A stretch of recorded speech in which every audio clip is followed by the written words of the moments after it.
realmente a una verdadera normalización, en todo caso, de la vida, si es que no todavía va a haber fin, como todo lo indica, ha tenido pues una producción bastante importante, copiosa en realidad, como si fuera una suerte de terapia, seguramente el poder armar libros o participar en la edición de libros interesantes. El último, me parece, es Forjando la Nación Peruana, editada por el Fondo Editorial del BCP, donde Carmen participa en un importante texto escrito con Gustavo Montoya, Patria, República y el camino a un inacible futuro promisorio, que por supuesto tiene referentes muy actuales, porque explora precisamente esos inicios republicanos en tiempos convulsos, donde de alguna manera ese republicanismo se alimentaba no solamente de darle paso a ese sueño de monarquía constitucional de San Martín en oposición a, sino también los elementos conservadores, los elementos de caudillismo militar,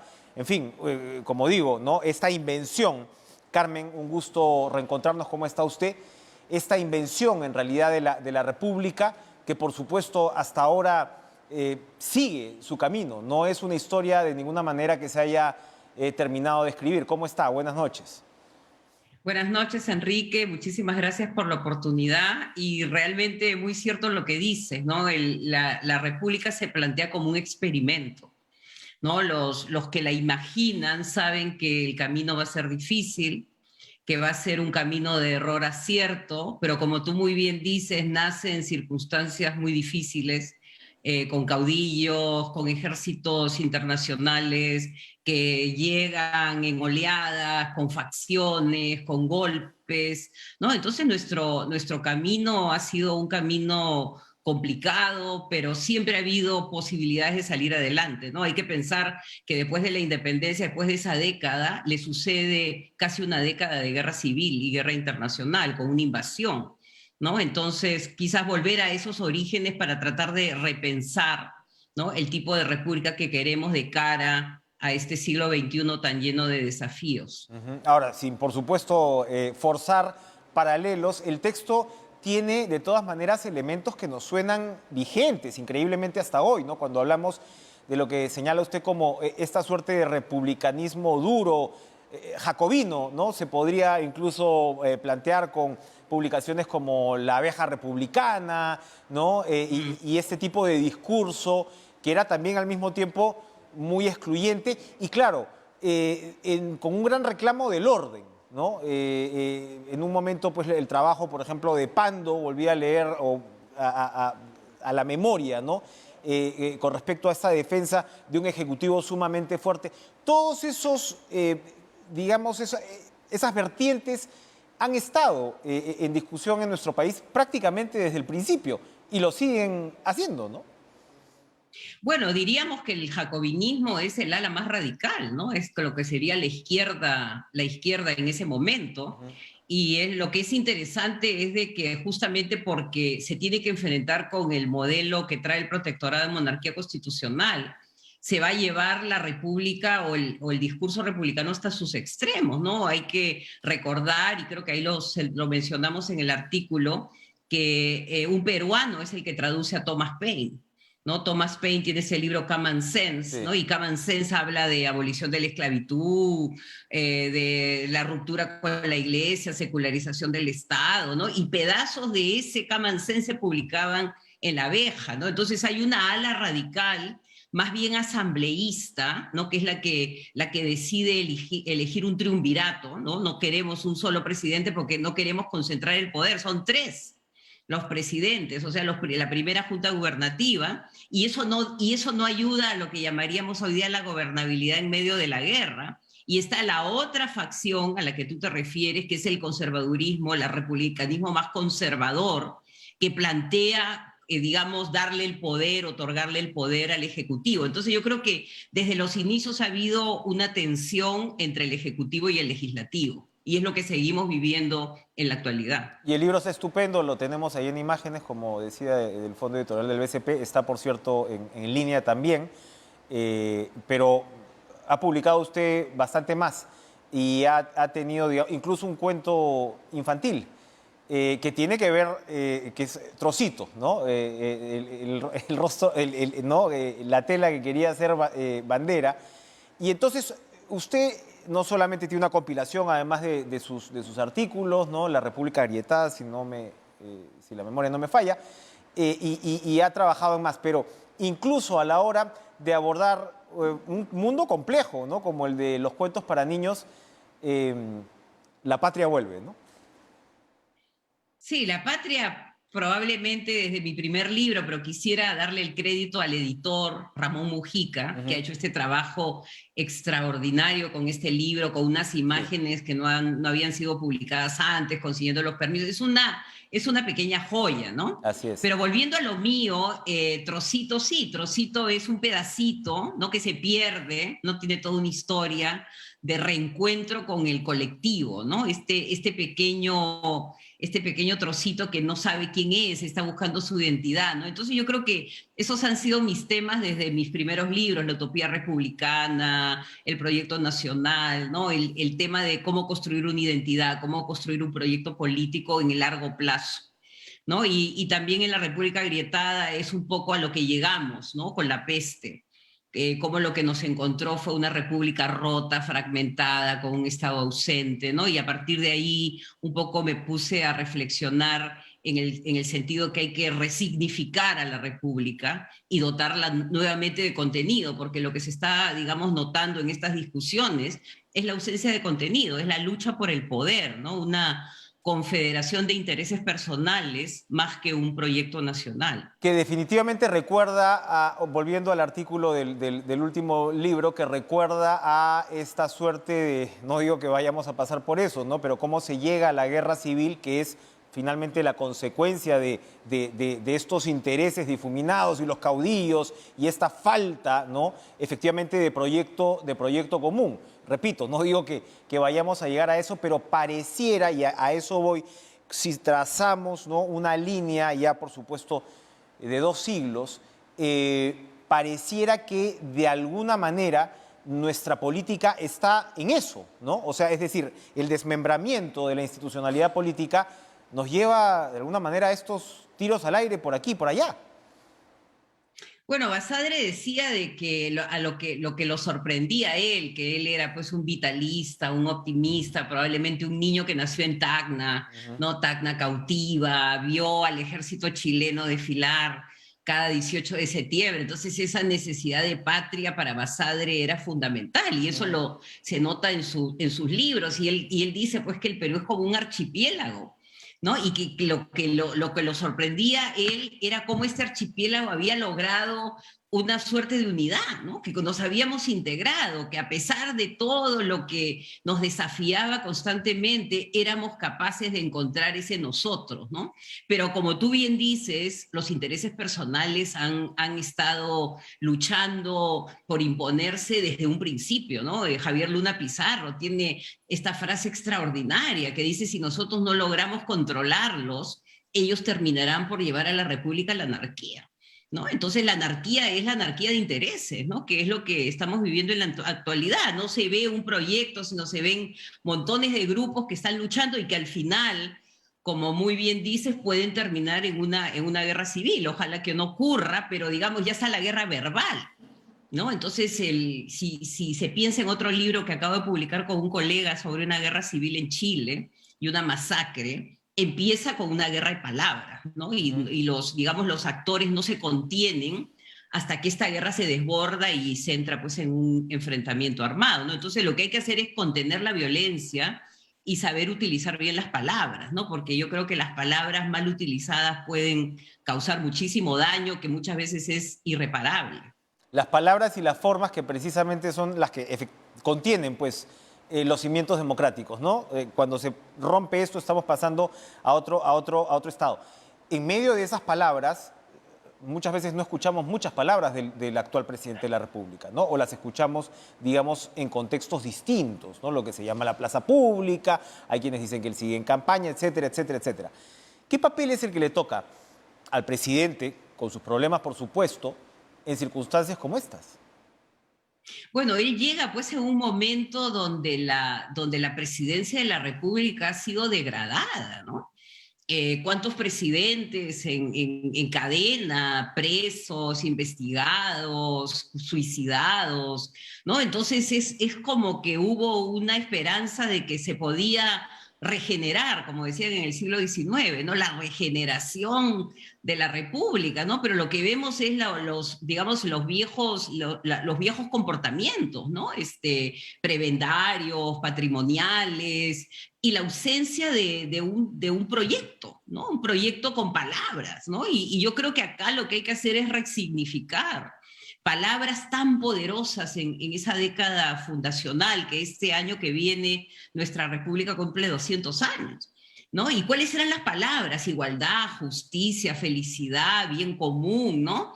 Entonces yo creo que ahí debería estar la conversación y no todos estos personajes con nombres rocambolescos, haciendo pues reuniones entre gallos y medianoche. O sea, ahí no debe estar la figura presidencial que debería dignificarse, ¿no? Yo creo que acá el gran tema es la dignificación de la figura presidencial. Y a eso tiene que, digamos, a eso tenemos que ir, ¿no? Y un legislativo que trabaje con control político, pero que también haga, digamos, que haya un respeto mutuo, ¿no? Entre los poderes. Lo que vemos acá es los poderes del Estado peleándose entre ellos. ¿No? Entonces, ¿a dónde vamos? Yo creo que esa es la pregunta que todos nos estamos haciendo con ansiedad en medio de la ola, de la nueva ola del COVID que ya está llegando. Así es. Usted, bueno, usted ha sido muy crítica, por ejemplo, en redes sociales de personajes como la congresista Patricia Chirinos, para hablar del legislativo, ¿no? Para hablar porque claro, las palabras y las formas, la degradación está en ambas partes.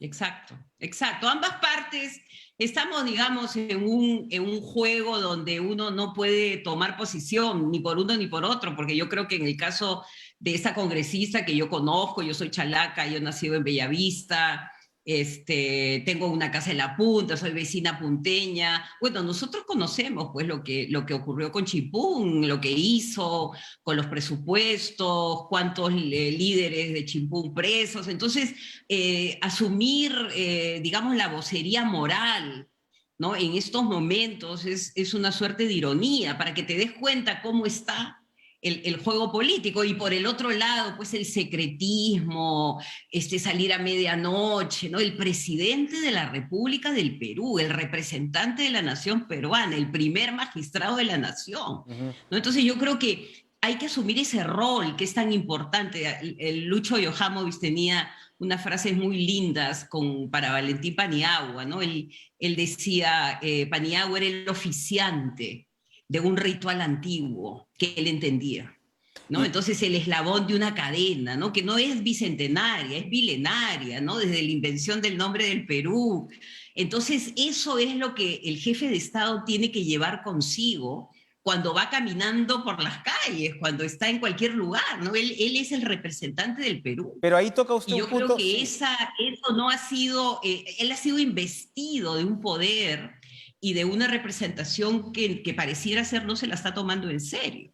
Pero algo tiene que ver que cuando lo que quieres hacer es refundar, pierdes de vista la importancia de esos eslabones. Es una discusión muy importante precisamente en momentos en que todavía estamos y tenemos que seguir discutiendo y tendremos que volver a retomar la discusión del Bicentenario, ¿no?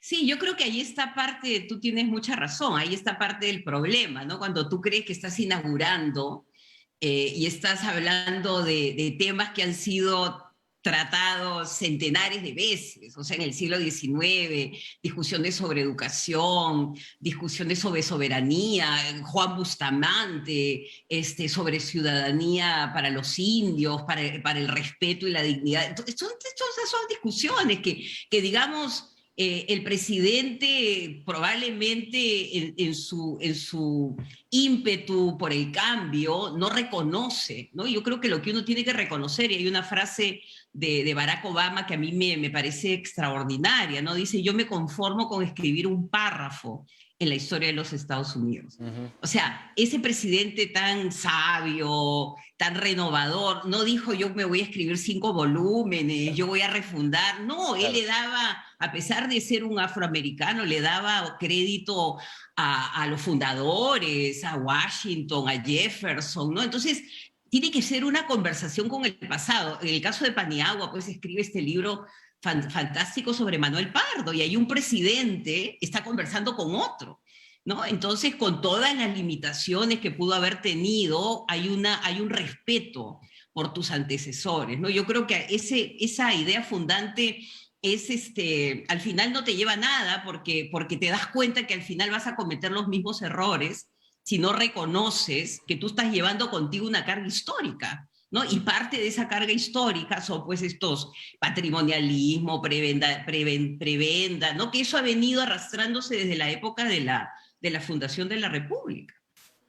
Para terminar, Carmen, en un tono, digamos, mirando hacia adelante. En el ensayo Vuelvo a Patria, República y el camino a un inacible futuro, remarca usted que 1822 fue probablemente el año clave en materias de estas formaciones, ¿no? Esta transfiguración, como la llama.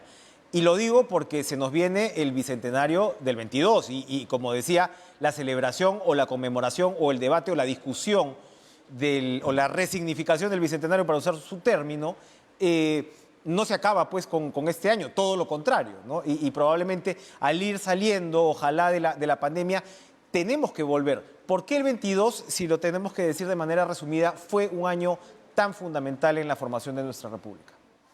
Mira, podríamos decir que nuestros orígenes están en 1814, la Revolución del Cusco, ¿no? Y ahí está Mariano José de Arce, que es un constitucionalista, que está con Mariano Melgar, ellos están peleando, y después está en la fundación digamos, él es un constituyente, él es un congresista, es un diputado. Entonces, ¿por qué el 22? No estaba leyendo por ahí que el 24, que Ayacucho, sí, me parece muy bien, ahí se sella la independencia, pero esa es digamos, la república más bien militarizada, ¿no? Pero Ajá. la república civil, que es la que tiene estas fallas de origen en cuanto a la institucionalidad, es la de 2020, la que se nos viene en septiembre del 2022. Y ahí lo que tenemos que discutir es primero la primera carta fundamental, o sea, cuál fue la carta constitucional y qué cosas se discutió y cuáles fueron las carencias y cuáles fueron los problemas y por qué nacimos con este sino faccionalista. No, yo creo que ahí el tema, por ejemplo, de los golpes de Estado, de las vacancias, de la disolución del Congreso, está ahí. Ahí en ese momento se va a definir mucho, en el 22, en el 23 y hasta el 29. En el 29, la ironía del destino, el comandante del batallón Perú que nos hace ganar, digamos, en Ayacucho, que parece que incluso escoge el campo de batalla, que es la mar, es deportado, ¿no? Es deportado en una boletilla para que se muera en Costa Rica, ¿no? Entonces, ¿qué pasó en esa década? Digamos que lo que sería el padre fundador, el que hizo la República, fue, digamos, una de las víctimas de esta guerra de ambiciones, ¿no? Entonces yo creo que ahí tiene que estar la discusión, y más adelante nos iremos al 23, que los españoles regresan a Lima, las traiciones, Vidaurre contra Vidaurre, Ribagüero negando su republicanismo, Torretagle en los castillos, ahí todo el tema de los cambios de bandos, y después terminamos en Ayacucho, pero yo creo que hay que irle llevando, Claro. irla acompañando en su camino difícil, ¿no? A esta república que al final, ¿no? Yo creo que nos está dotando de las instituciones que nos están ayudando pues a sobrevivir la pandemia, con nuestro Ministerio de Salud. Estaba escuchando esa buena entrevista que le hiciste al ministro de Agricultura, con una visión, digamos, de la selva, de la costa, ¿no? Un hombre que conoce las cuencas, ¿no? Entonces, hay mucho positivo en esta república, ¿no? Muchas personas brillantes, muchas instituciones que se han ido formando en el camino y que también hay que celebrar, ¿no? Entonces, no solamente hablar de que todo ha sido desastroso y yo voy a fundar algo nuevo, sino con esto que me ha sido legado, cómo lo puedo mejorar y proyectarnos al siglo XXI, que está totalmente lleno de desafíos, ¿no? La gran revolución tecnológica que está ocurriendo, la conquista de otros planetas, que se viene, ¿no? Para eso hay que comenzar a prepararse. ¿Cuál va a ser el rol del Perú en este cambio tecnológico tan traumático para las economías que no sepan adaptarse, ¿no? Entonces yo creo que esas son las discusiones y no estar pensando pues en las luchas de poder, que es lo que estamos viendo dramáticamente en estos días. La importancia en medio de todas las instituciones, no solamente como los vehículos que llevan adelante, sino las que imponen parámetros y en muchos casos frenos, que es lo que falta, ¿no?, en estas circunstancias. Y es lo que estamos viendo con, de todas maneras, esas pocas instituciones que afortunadamente tenemos. Gracias, Carmen McEvoy. Muchas gracias por acompañarnos hoy en Cara a Cara. Felicitaciones por el trabajo. Gracias. Y un buen año para todos los peruanos, que creo que nos los merecemos. Muchísimas gracias por la oportunidad, Enrique. Buenas noches. Gracias, Carmen McEvoy. Vamos a ir a una pausa. Y hablando pues de instituciones, de construcción de partidos, como recordarán, tuvimos una conversación con uno de los candidatos a presidir el Partido Morado. Está pasando también por un periodo de transformación, de relevos. Vamos a regresar después de la pausa con Naresca Kulki. Ella es candidata también a la presidencia de este joven partido.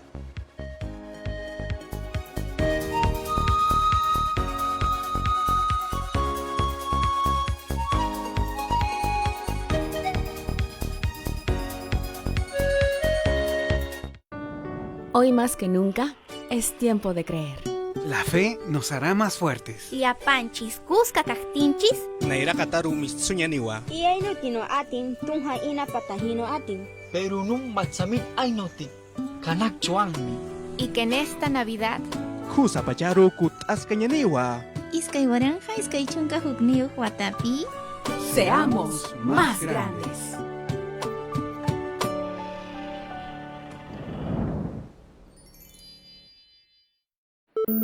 En TV Perú sabemos que la información es muy importante. Es por eso que hemos preparado un repaso por los hechos más importantes del Perú y del mundo. Año de elecciones. Reactivación económica. Avance de la vacunación. Y desastres naturales. Los sucesos que hicieron noticia este año. Solo aquí por la señal de TV Perú. 2021, año de cambios y desafíos.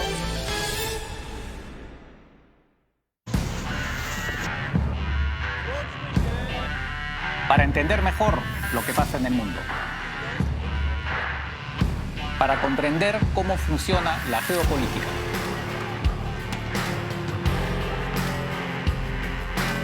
El análisis más completo de los sucesos internacionales. Geomundo, de lunes a viernes a las 5 de la tarde por TV Perú Noticias, el canal informativo del IRTP. Déjame que te cuente, limeño. Déjame que te cuente el centenario de Chabuca en concierto. Denise Divos, Emilia Drago y muchos artistas más nos regalan un recital inolvidable con lo mejor de Chabuca. Déjame que te cuente. Este sábado, 1 de enero, a las 7:30 de la noche, por TV Perú. Otimache amamenta concharo manchiarensi COVID-19. Eiro pisata cantachi aparoni. Otimache pisata cancha apite. Pamamenta concharo. Hati pamamenta kohechari pishani kapayeni. Atipata wakaheda nakiarika. Ari take anako takero COVID-19.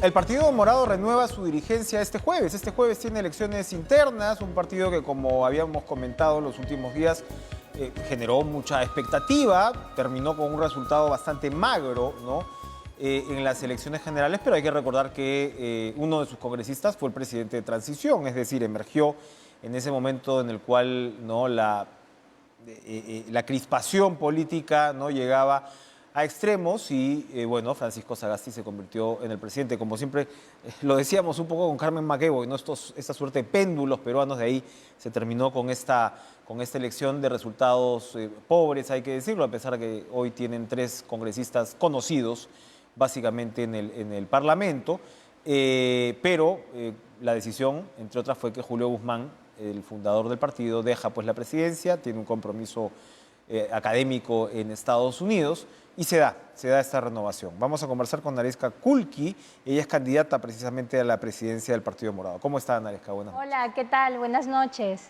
Muy bien, aquí encantada de hacer la entrevista para que más peruanos puedan conocer al Partido Morado. Estamos postulando, en mi caso, a la presidencia, a la renovación del Comité Ejecutivo Nacional.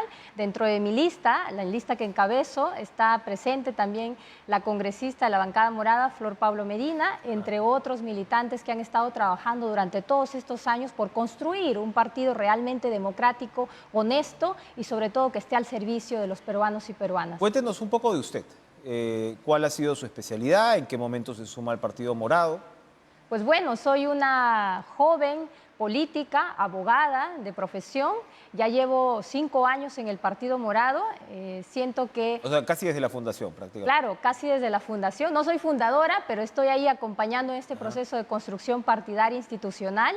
Decidí hacer política por vocación y por convicción, básicamente porque siento que el Perú necesita un partido realmente de centro que represente una ideología clara, con esa solidez, con esos principios y esos valores que se necesitan defender. En un clima tan polarizado donde vemos partidos que viajan de un extremo a otro, necesitamos una opción totalmente diferente, una opción en donde la política esté al servicio del ciudadano y no al revés, en donde la política sirva para construir un mejor país y para lograr esas reformas que tanto han estado esperando los peruanos. Usted utiliza ahí dos términos importantes porque muchas veces los críticos los ven como contradictorios, centro y sólido, ¿no?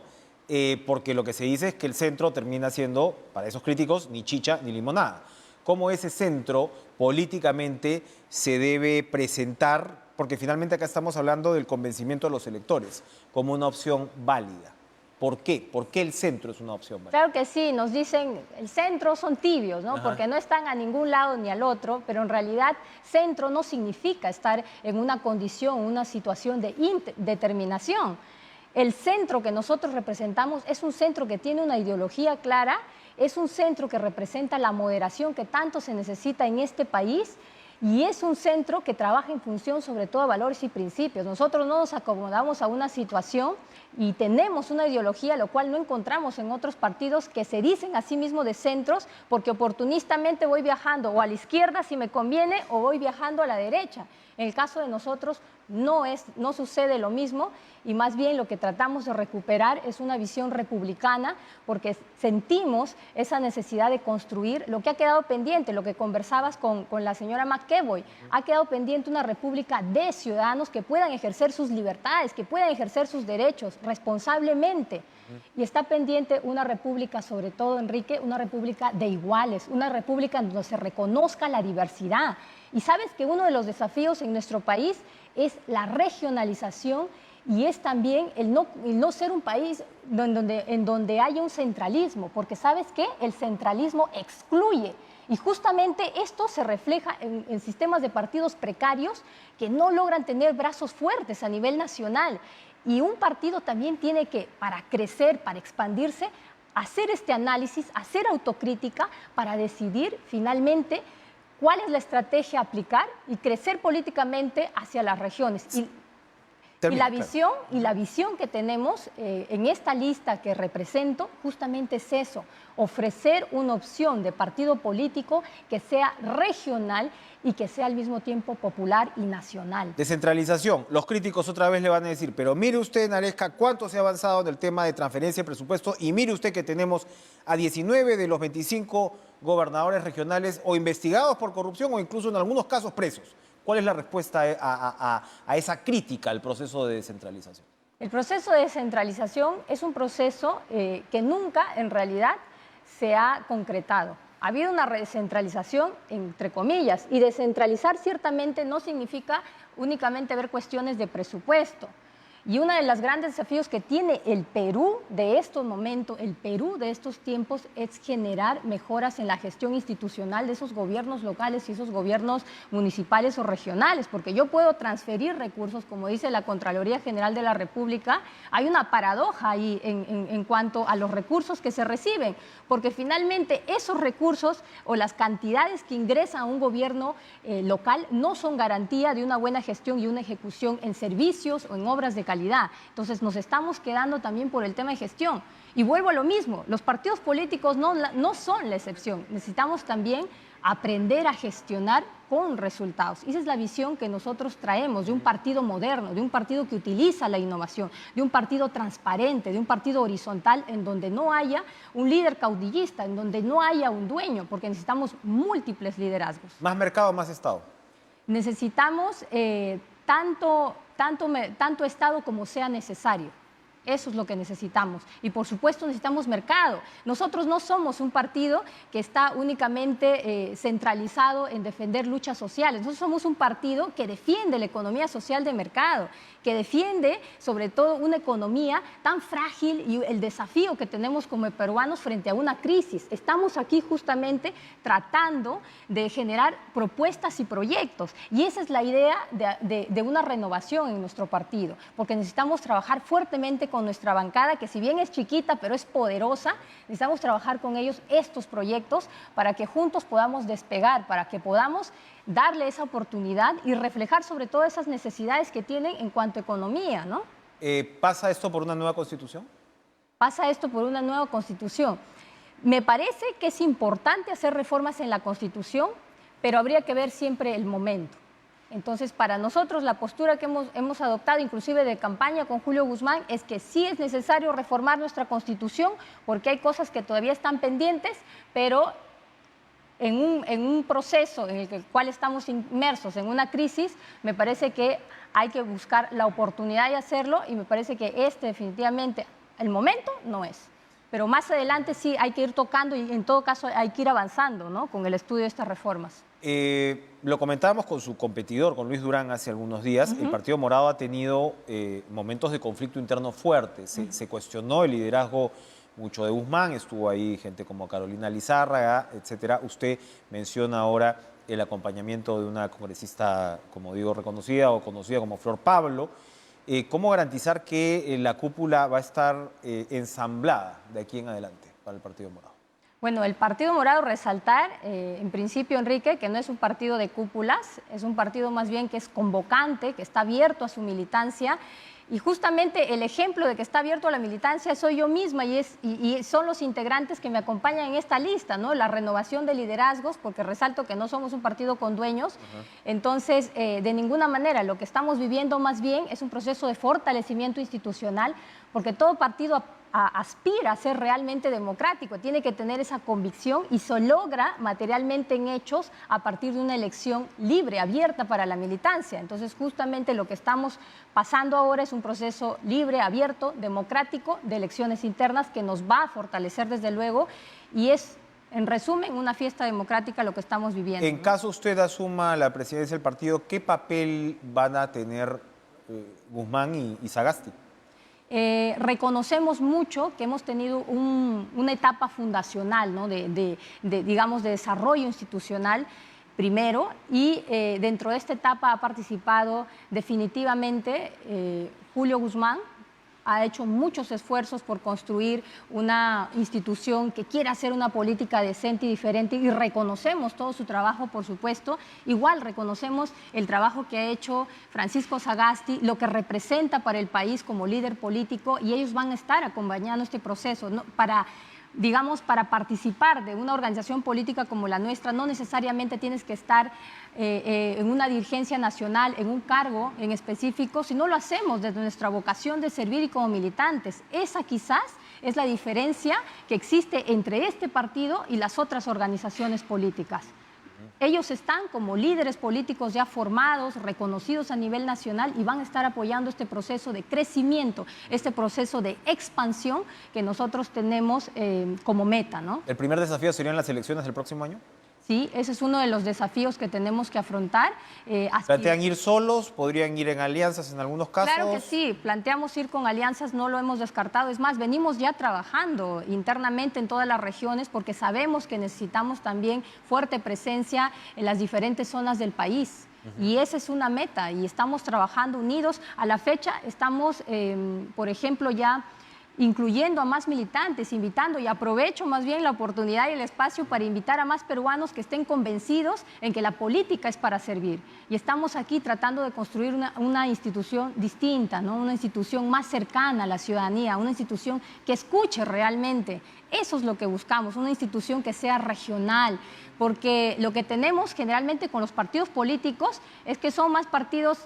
Por ejemplo, al Partido Morado han dicho que es un partido limeño, lo cual no es cierto, ¿no? Yo soy prueba viva de esto porque yo no soy ni siquiera de Lima, yo soy de la región Amazonas, soy una provinciana migrante que ha venido como muchos peruanos, muchos limeños están aquí tratando de generarse una oportunidad mejor. Entonces, es el mismo caso que tenemos en diferentes distritos acá en Lima, hay mucha gente emprendedora y también tenemos en las regiones estas mismas características, gente profesional que se ha hecho con esfuerzo, ¿no? Y que definitivamente el pasar por estas experiencias tan adversas de vida nos hace conocer la realidad y nos hace tener esa vocación natural también como para poder estar aquí tratando de servir al país, ¿no? A mí particularmente la realidad que me tocó vivir, el ver tanta desigualdad, ¿no? Cuando uno vive, cuando uno camina, incluso hasta descalzo, cuando uno es niño, ¿no? Cuando uno viaja por diferentes zonas, te tocas con diferentes realidades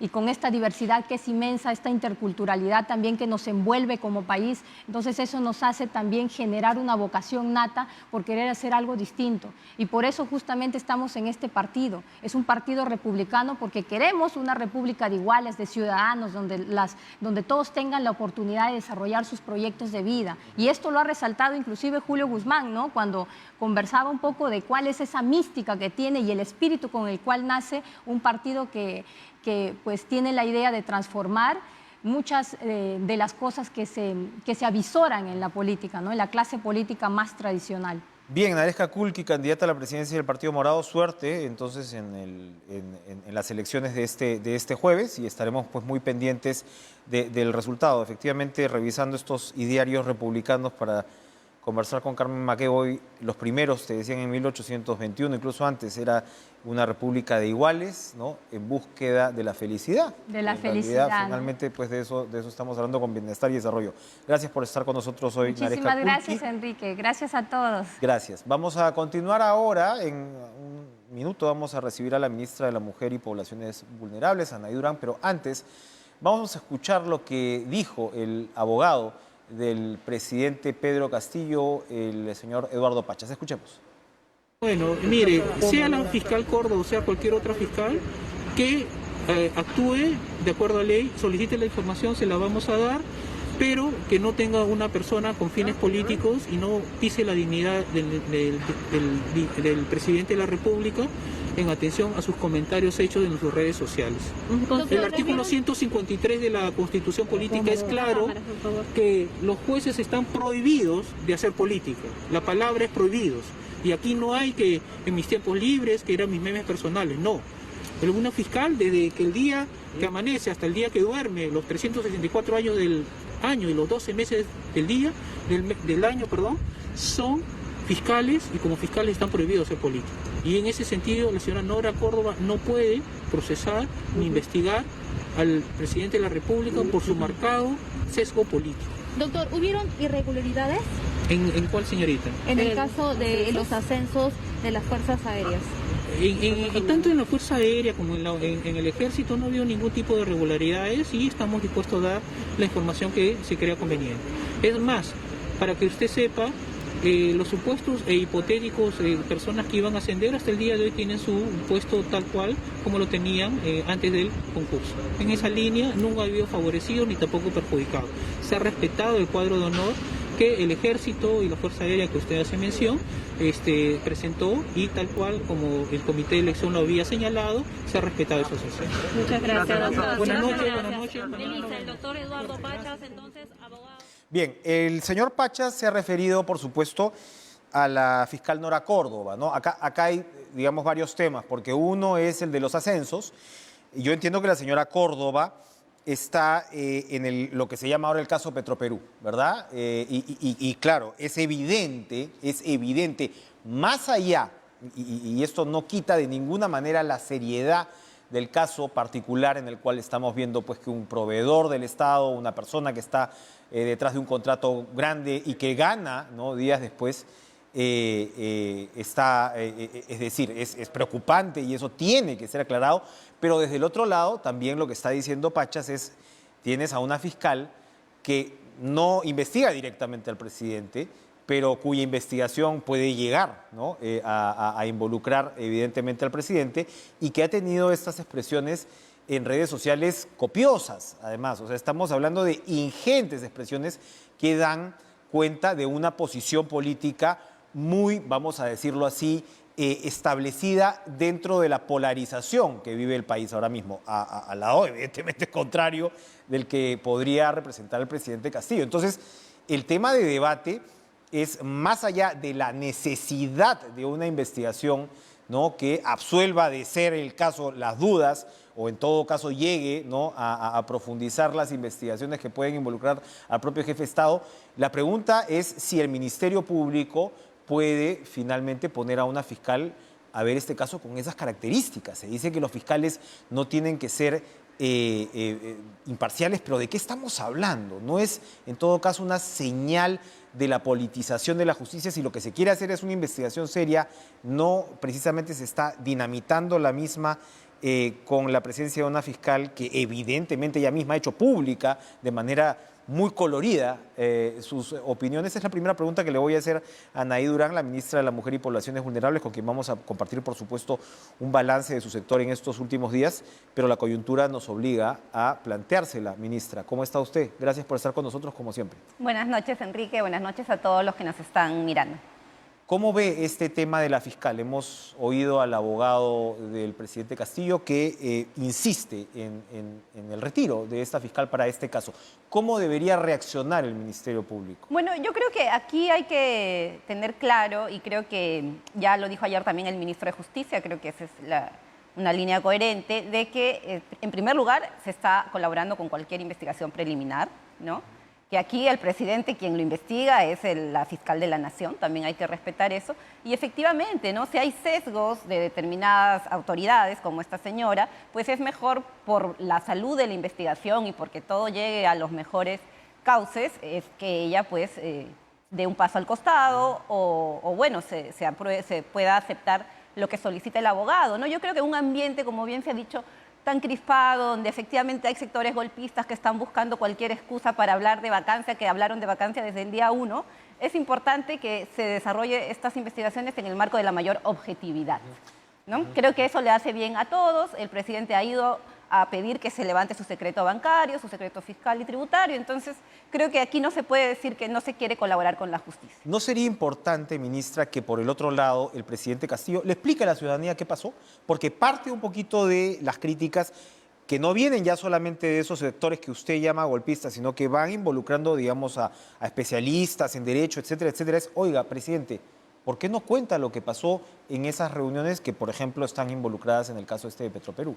Bueno, yo creo que ya en el marco también de la defensa, lo que se ha ido esclareciendo, ¿no? Se irá esclareciendo. Creo que sí es importante en estos momentos que, como digo, se ponga por delante términos de objetividad, ¿no? De lo contrario, en vez de esclarecer y de investigar coherentemente, terminas crispando mucho más la situación, que lamentablemente es lo que hace... Pero el presidente no tendría que limitarse, digamos, a un interrogatorio o a un testimonio. Él podría ser más explícito, ¿no cree usted? Yo creo que en el marco de informar, de balance, seguro lo está haciendo. También está dando distintos discursos ahora en Piura, ¿no? También comunicando. Yo creo que hay que tomar en cuenta también esta forma de comunicación que él tiene directamente con el pueblo, ¿no? Me refería en todo caso al tema Petroperú, pero veremos cómo se va evolucionando el tema. Usted cierra el año, tuvimos una conversación preliminar hace algunas semanas, pero ya cierra el año frente a este ministerio que es tan importante, que significa además tanto en términos de reivindicación de derechos de la mujer, de protección, ¿no?, a las mujeres vulnerables y a las poblaciones vulnerables en general, pero siempre con todos estos desafíos. Si usted tiene que hacer un balance, ¿por dónde empezaría? Bueno, yo creo que en primer lugar, como lo he dicho antes también, hemos entrado en agosto, los últimos días de julio, a un sector que estaba bastante replegado. Como he dicho, el Estado se replegó bastante en este sector por la pandemia, pero también por tercerizaciones, en fin, ¿no? Encontramos un sector que estaba replegado, hemos vuelto a la presencialidad, a asegurar, por ejemplo, la atención en los centros de emergencia mujer 24/7. Están atendiendo la mayoría de ellos ya casi totalmente presenciales y no virtuales, porque es un servicio que requiere un nivel de presencialidad. Creo que eso es importante resaltar, que estamos asegurando ahí la cobertura de servicios de manera presencial, y eso ha sido también gracias al proceso de vacunación que avanzó sostenidamente, ¿no? También hemos logrado trabajar con las familias que perdieron un familiar por el COVID, ¿no? Estamos atendiendo actualmente a 17.500 familias con esta pensión de orfandad que ya se entrega y que podría ampliarse si el Congreso aprobara nuestro proyecto de ley, que todavía no ha sido dictaminado y que pretende ampliar mucho más esta cobertura que ya tenemos. 17.500 familias están cobrando una pensión de 200 soles, están recibiendo acompañamiento a través del INAVIF, y como digo, ese es un logro importante. ¿Por dónde pasa el proyecto de ley? ¿Qué es lo que establece? El proyecto de ley amplía la cobertura, ya no la restringe solo a los que tengan el certificado de función por COVID, que es algo que muchas familias no tienen. Tanto la primera como la segunda ola fue bastante devastadora. Exactamente, el SINADEF no todos pudieron acceder a ese certificado. Entonces, con este proyecto de ley ampliamos la cobertura a casi 80.000 familias. Tengamos en cuenta que la revista Lancet dice que en el Perú es el país con mayor cantidad de niños huérfanos por COVID, ¿no? Entonces, ampliamos esa cobertura y nos permite también garantizar un mejor acompañamiento psicológico y educativo, ¿no? Está en el Congreso todavía, están en la Comisión de la Mujer preparando un dictamen, ojalá se apruebe antes de terminar la legislatura. Un tema emblemático de su sector es, por supuesto, la prevención contra la violencia, que afecta a miles de mujeres en nuestro país todos los días. Y mucho se señala que precisamente la pandemia lo que hizo fue empeorar esta situación por las condiciones, ¿no?, de confinamiento y demás, donde lamentablemente afloran este tipo de conductas. ¿Cómo vamos en ese frente? Yo creo que aquí hay algo importante que hemos hecho como gestión, y es incorporar una visión integral para frenar la violencia, ¿no? Y esto incluye atacar las bases materiales, como se dice, de las situaciones de violencia que viven muchas mujeres, en su mayoría de sectores populares, ¿no? Por eso el empeño que hemos puesto en lanzar el programa Mujer Emprendedora, que ojalá el 2022 ya pueda tener más servicios que brindar, ojalá créditos también para mujeres que desarrollen iniciativas solidarias, y también el sistema de cuidados que también venimos anunciando y que ojalá vea la luz el año siguiente, ¿no? Eso desde una perspectiva, como digo, integral, que vea la violencia hacia la mujer como una tarea de todos, por un lado, pero también desde la posibilidad de mejorar sus condiciones económicas, y esto de la mano también con relanzar el programa Aurora, como decía, con los centros de emergencia mujer, atendiendo también desde un enfoque preventivo. Hemos lanzado la campaña Haz la diferencia, frena la violencia, para involucrar a la ciudadanía y también a todos los poderes del Estado, ¿no? Aquí no puede el Ministerio de la Mujer ser el único actor, tiene que trabajar en conjunto. Ahí toca usted un aspecto clave, que era el que le quería abordar. Usted viene, digamos, desde una esfera política, de activista, y ahora es ministra. El Estado peruano, con tanto potencial y con tantas limitaciones, tiene probablemente la principal, o de las principales, está en esta incapacidad para poder articular, ¿no? Se dice siempre mucho, y usted acaba de decir, y su gesto me lo dice, lo remarca, ¿no?, lo importante que los sectores actúen juntos. ¿Cómo ha avanzado usted en eso? Quería un comentario, y cómo hacerlo, cómo llegar realmente a estas sinergias que son fundamentales, y más para ministerios como el de usted, que son importantísimos, ¿no?, en su labor, pero a veces también limitados en sus recursos. Claro. ¿Cómo amarrar mejor el trabajo? Aquí creo que es fundamental la articulación entre sectores, entre poderes del Estado y entre niveles de gobierno, que también es fundamental desde una perspectiva de descentralización, ¿no? Entre sectores del Estado yo creo que la voluntad política es un factor fundamental, y hay que reconocer ahí que si el ministro de Economía, el ministro del Interior, la presidenta del Poder Judicial tienen voluntad para poder sacar determinadas iniciativas, se puede, ¿no? Y creo que eso lo logramos con el MEF, por ejemplo, para asegurar esta pensión por orfandad que muchos dicen no va a haber dinero. Está todo debidamente sustentado, como digo, ahí cuando hay voluntad, cuando hay esa sensibilidad también, porque mucho de esto pasa por un nivel de sensibilidad. No estamos hablando de cifras, estamos hablando de gente, de familias, de niños que perdieron a sus padres. Entonces creo que también pasa mucho por eso, ¿no? Hay un trabajo intersectorial importante. Creo que también ahí la presidencia del Consejo de Ministros juega un rol fundamental, ¿no? De articular entre los distintos sectores. Y como digo, también, por ejemplo, con la CONAIG, la Comisión Nacional de Alto Nivel por la Igualdad de Género, es fundamental porque justamente articula los poderes del Estado, ¿no? Está el Congreso, está el Poder Judicial, la Fiscalía, el Ministerio Público, la Policía Nacional. Entonces nos permite tener este espacio de coordinación que se instaló justamente en agosto de este año, ¿no? Y que está ya, aprobó su reglamento hace poco, está caminando. Y queremos instalar la comisión intergubernamental, ¿no? Para poder también coordinar mejor con los gobiernos regionales y locales. Ese es un gran desafío, ¿no? La parte de los gobiernos subnacionales. Sí, y ahí tenemos otro proyecto de ley importante en el Congreso porque los gobiernos regionales no tienen un nivel de obligatoriedad, ¿no? Entonces muchas veces instalan un nivel de concertación, ¿no? Pero no le dan vida, ¿no? Entonces queremos ahí generar algún nivel de obligatoriedad que les permita involucrarse con mayor... Ellos pueden o pueden no hacerlo, entonces. Claro, lo que dice la norma es que el gobierno regional instala la mesa de concertación para luchar contra la violencia, pero no dice que debe reunirse cada tanto tiempo, que tiene que tener tales resultados, ¿no? Entonces queremos ahí generar, como digo, un nivel de obligación para que la norma se acate y se cumpla, ¿no? Tienen ustedes en el Ministerio unas cifras muy interesantes que nos recuerdan todavía que esa igualdad de la participación de la mujer es deficitaria todavía en nuestro país prácticamente en todo ámbito. ¿Por dónde impulsarla? Esto viene, claro, desde el Estado, nos dice desde los cargos, los puestos públicos, son muy pocas autoridades efectivamente subnacionales, ¿no? Las que son mujeres todavía, más allá del Congreso, ¿no? Sí es. Y justo tuvimos un encuentro de alcaldesas hace un par de semanas, vinieron más de 70 alcaldesas de las 95 que son, efectivamente, lamentablemente todavía somos menos del 6%. 1.300 debe ser. 1.800 distritos, 95 alcaldesas, o sea, el 6%. Y debe haber muy buenas alcaldesas, me imagino yo, en ese conjunto. Muy comprometidas, ellas estuvieron en Lima en un encuentro nacional, participamos como Ministerio de la Mujer, estuvo también la Premier clausurando, y claro, está el compromiso de avanzar en paridad, y ahora que se vienen las elecciones de 2022, ¿no? Ya están a la vuelta de la esquina, ya están los partidos también ahí reclutando candidatos, ¿no? Entonces es fundamental que las mujeres tengan un mayor protagonismo y tengan ese espacio y que los partidos puedan también incluirlas en las listas de forma protagónica, ¿no? Entonces, por ese lado estamos trabajando con las autoridades locales y también algo fundamental que hemos hecho esta gestión es trabajar con las organizaciones sociales de mujeres, con las ollas comunes, con los colectivos, con los comedores populares, con las asociaciones de artesanas, de emprendedoras.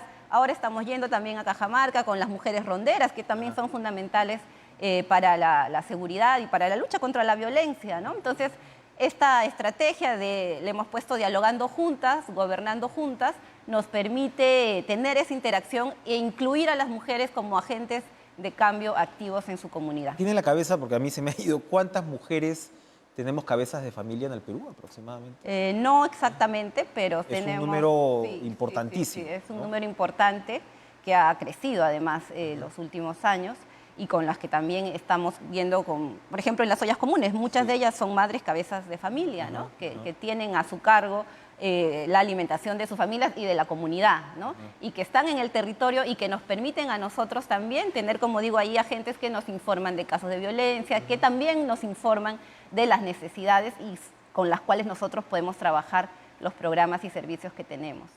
Ahora, hablaba usted de otro sector fundamental, creo yo, que es el de educación en este caso. Cuando hablamos de educación estamos hablando del enfoque de género, que muchos lo han combatido, ¿no? Y demás, pero ¿cómo articula usted, porque estamos hablando de un aspecto fundamental, estamos hablando del empoderamiento de las niñas, el relevo generacional, ¿cómo abordar esa parte desde su sector? Hay instancias que ya tenemos instaladas, ¿no? Por ejemplo, hay una mesa para casos concretos, por ejemplo, en la Amazonía, con el tema de todo lo que tiene que ver prevención de embarazo adolescente, pero en general tenemos esta perspectiva de garantizar igualdad para niños y niñas, ¿no? Estamos trabajando en eso ahora que viene la vuelta a clases, que ya está anunciada para marzo, ya está publicada también la norma técnica del Ministerio de Educación. Queremos que esa vuelta a clases también regrese con mucha mayor igualdad. Igualdad de oportunidades, ¿no? Las niñas suelen rezagarse muchas veces en los estudios, suelen quedarse en casa haciendo labores domésticas. Entonces queremos que esta vuelta a clases vaya acompañada de un horizonte de igualdad, ¿no? El minutito que nos queda, minutito y medio, 1, 2, 3 objetivos fundamentales para el 22 desde su sector. Tenemos la ambición de poder terminar de implementar el Sistema Nacional de Cuidados que garantice a las mujeres un mejor uso de su tiempo, ¿no? Libertad para poder también desarrollar otras tareas.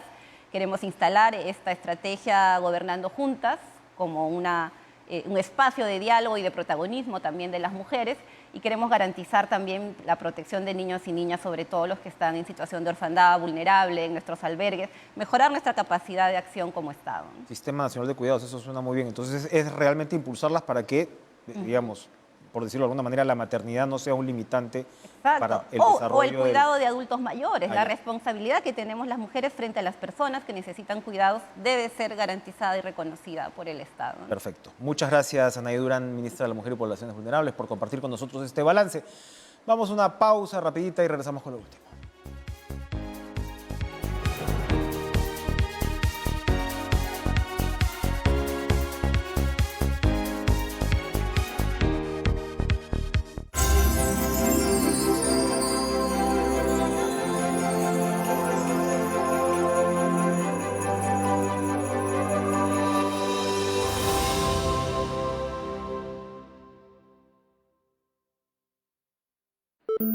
En TV Perú sabemos que la información es muy importante. Es por eso que hemos preparado un repaso por los hechos más importantes del Perú y del mundo.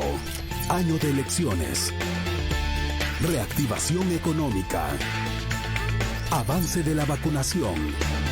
Y desastres naturales. Los sucesos que hicieron noticia este año. Solo aquí por la señal de TV Perú. 2021, año de cambios y desafíos. Ahora puedes vivir todas nuestras tradiciones, costumbres y esencia donde quiera que estés. La señal de TV Perú Internacional disponible en nuestra página web. Accede desde cualquier parte del mundo en distintos dispositivos y no dejes de celebrar peruanidad. Entra a www.tvperú.go.pe, ve a sección en vivo y elige nuestra señal internacional o escanea el código QR en pantalla. TV Perú Internacional, lo mejor de nosotros para el mundo.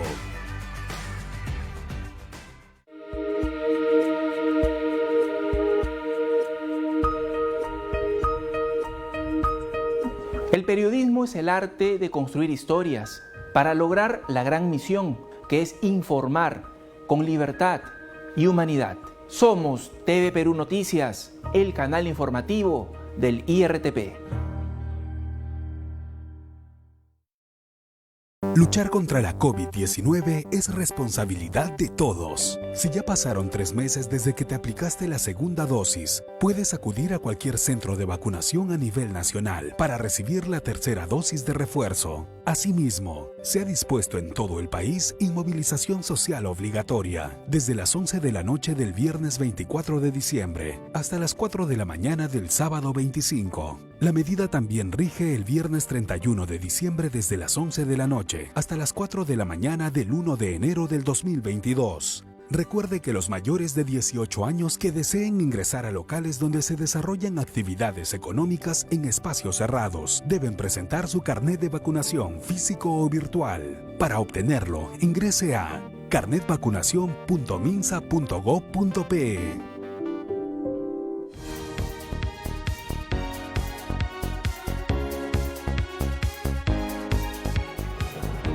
Tiempo cumplido en este cara a cara, ya 27 de diciembre, como decía, arrancamos la última semana del año y ustedes tendrán hasta el día previo al año nuevo toda la información en este programa. Y sigan con la programación de TV Perú, sigan con Lucho el Llanero Solitario Trizano y las novedades deportivas en Pared. Buenas noches.